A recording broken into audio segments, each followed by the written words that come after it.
Hi, today I'm going to teach you how to create interactions using our Content Maker tool. As you can see, it is a slide based presentation and right now we are on our first slide.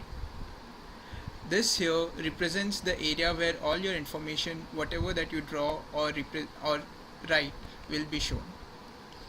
The tutor script is basically something which synchronizes itself with the slides and is spoken while that slide is being played. To give you an example, I just click on edit, write something there,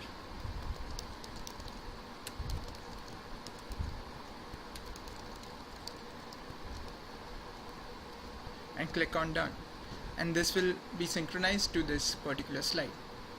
Over here are a list of different tools which you can use to create content. The first one is the doodle mode, with which you can draw things and represent things on the canvas that we have right here. The text mode allows you to write text on it. The select mode will actually allow you to select things that you've drawn or written previously and move them around to an appropriate place.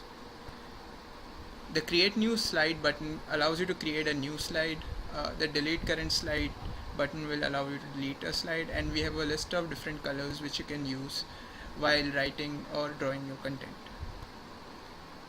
Over here is the activities button, and we have a list of different activities which are related to algorithm, and I will be explaining one of them, which is isomorphism. And what isomorphism basically means is that it allows you a graph is isomorphic to another graph if they have similar structural properties but are visually different. I can give you a very good example of this using the activity that we have just created. So once I click over here, it takes us to a new slide where we have, which you can see over here. I will go ahead and create one such graph. First of all, I'll add the vertices, then I'll add the edges,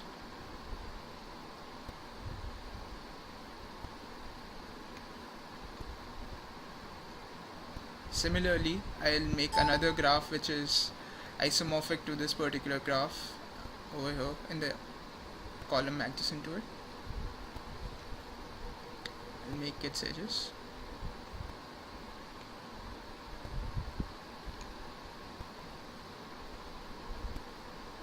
And as you can see, both of them are visually different, but it is possible to make them look similar.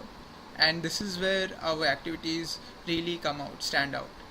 They have a two-way interaction where the user can actually move or do some things on the screen which is displayed right in front of him. So he can actually go ahead and move the nodes around to actually create a structure which is similar to the one which is shown right besides it. And there you can see that yes, both of them are actually similar to each other. So this is an example of how activities can be used. The last option that we have is the publish slide. That is, when you finish your interaction, you can actually hit on publish, and it will publish it in our gallery and you can access it through that. Thank you.